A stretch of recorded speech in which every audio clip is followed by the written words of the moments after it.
در سپیده دمی آرام جایی میان کوه، کویر و دریا داستانی آغاز می شود که نه به یک سلاح خاص محدود است و نه به یک پایگاه یا یگان. داستان سامانه‌های عملیاتی ایران است، مجموعه‌ای یکپارچه از حسگرها، فرماندهی، سلاح‌ها و انسان‌ها که در کنار هم معنا پیدا می‌کنند.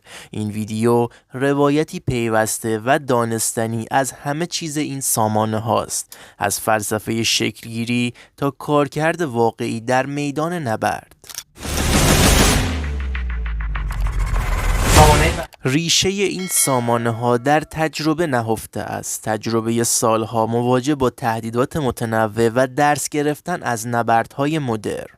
نتیجه گذار از تجهیزات منفرد و شبکه‌ای زنده و پویاست. در این نگاه هیچ رادار، موشک یا یگانی به تنهایی تعیین کننده نیست. ارزش واقعی زمانی آشکار می شود که همه اجزا در یک معماری شبکه محور به هم متصل شوند و تصویر واحدی از میدان نبرد بسازند. لایه نخست لایه حسگرهاست، چشمها و گوشهای همیشه بیدار، رادارهای برد بلند و آرایی فازی، سامانه‌های غیر فعال، حسگرهای الکترواپتیکی و سامانه‌های شنود آسمان و زمین را به طور پیوسته رصد می کنند. این حسگرها تنها کشف نمی کنند، آنها تحلیل می کنند، الگو می‌یابند و تهدید واقعی را از فریب جدا می‌سازند. داده‌ها به صورت لحظه‌ای وارد شبکه می‌شوند و تصویر میدان هر ثانیه بروز می‌شود. پس از حسگرها نوبت به پردازش و فرماندهی می‌رسد. مرکز فرماندهی و کنترل قلب تصمیم سازی هستند. در این مراکز داده‌های خام پالایش می‌شوند، اولویت‌ها تعیین می‌گردد و گزینه‌های واکنش شکل می‌گیرد. ساختار فرماندهی لایه‌ای و توزیع شده است. اگر نقطه‌ای دچار اختلال شود، نقطه دیگر بیوقفه ادامه می‌دهد. این معماری بقاپذیری را به طور چشمگیری افزایش می‌دهد. در لایه عملیاتی، سامانه‌های پدافند هوایی نقش سپر را ایفا می‌کنند.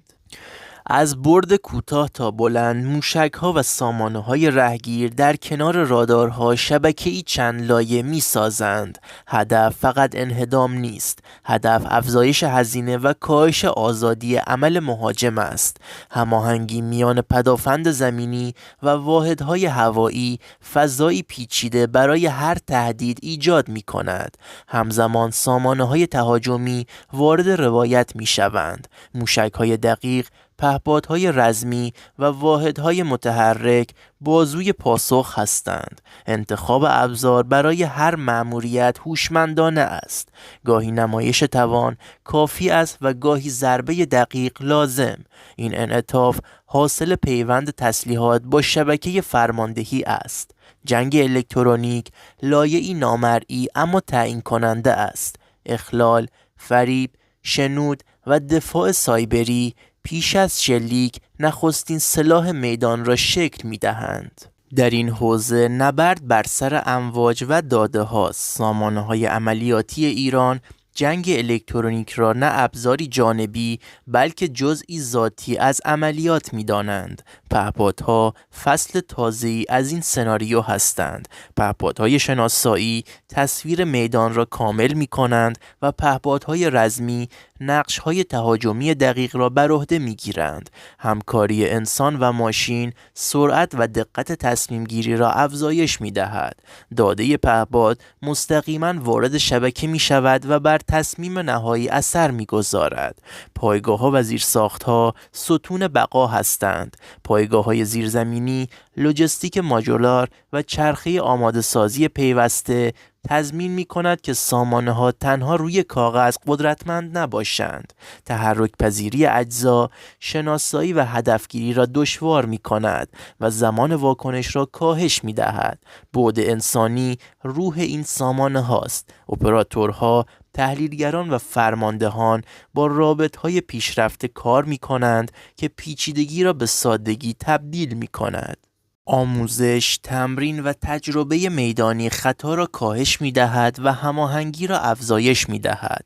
این تعامل انسان و سامانه عامل تعیین کننده در شرایط فشار است. در آزمایش‌ها همه چیز به آموزش گذاشته می‌شود. هماهنگی بین نیروها، سرعت انتقال داده و دقت تصمیم سازی سنجیده می‌شود. هر آزمایش بازخوردی برای بهبود است و سامانه را یک گام جلوتر میبرد. از منظر راهبردی این سامانه ها پیام روشنی دارند: بازدارندگی لایه لایه، نه اتکا به یک سلاح خاص، بلکه ایجاد شبکه‌ای که هر سناریوی تهاجمی را پیچیده و پرهزینه می کند. حضور این سامانه ها حتی بدون شلیک اثرگذار است. در نهایت تصویر کامل می شود. سامانه های عملیاتی ایران یک اکوسیستم هستند. اکوسیستمی که در آن حسگر، فرماندهی، سلاح، جنگ الکترونیک و پهپاد و انسان در هم تنیده اند. این روایت داستانگذار از ابزارهای منفرد به قدرت شبکه محور است. داستانی که با هر ارتقا و تمرین فصل تازه‌ای می‌نویسد و آینده میدان را شکل می‌دهد. با پیش رفتن این روایت لایه عمیق‌تری از سامانه‌های عملیاتی ایران آشکار می‌شود. لایه‌ای که به پیوند میان حوزه‌ها مربوط است. در این ساختار مرز میان زمین، هوا، دریا و فضا کمرنگ می شود. اطلاعاتی که از یک حسگر زمینی به دست می آید می تواند بلافاصله به یک واحد دریایی یا هوایی منتقل شود. این همگرایی زمان واکنش را به حداقل می رساند و میدان نبرد را به یک فضای مشترک تبدیل می کند. در حوزه دریایی سامانه‌های عملیاتی بر پایه شبکه‌ای از رادارها، شناورها، موشک‌ها و پهپادهای دریایی عمل می‌کنند.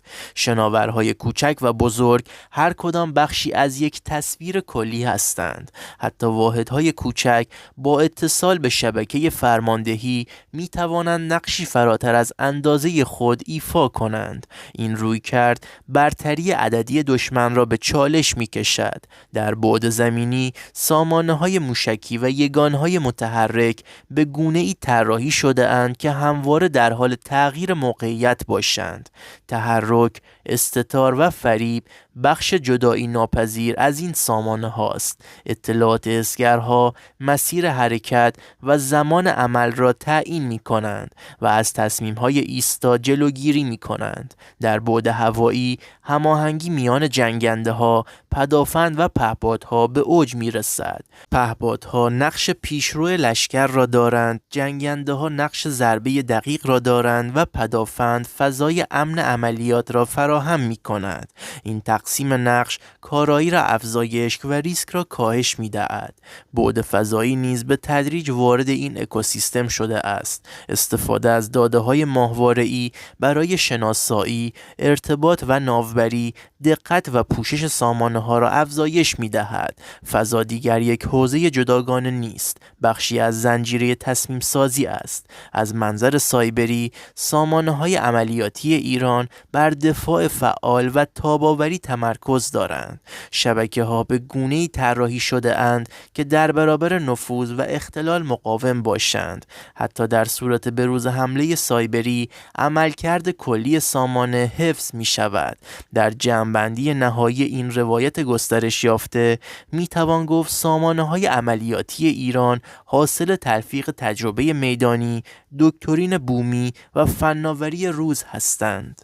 این سامانه ها نه برای یک نبرد کوتاه بلکه برای مدیریت بحران های پیچیده و طولانی طراحی شده اند. داستان آنها داستان آمادگی مداوم و تکامل پیوسته است. داستانی که همچنان در حال نوشته شدن است. 150 کیلومترا فی شباط فبرایر بعد یوم و اما سوال، به نظر شما سامانه های عملیاتی ایران میتونن در برابر تهدیدات مدرن مقاومت کنند؟ نظرات خودتون رو توی کامنت ها بنویسید.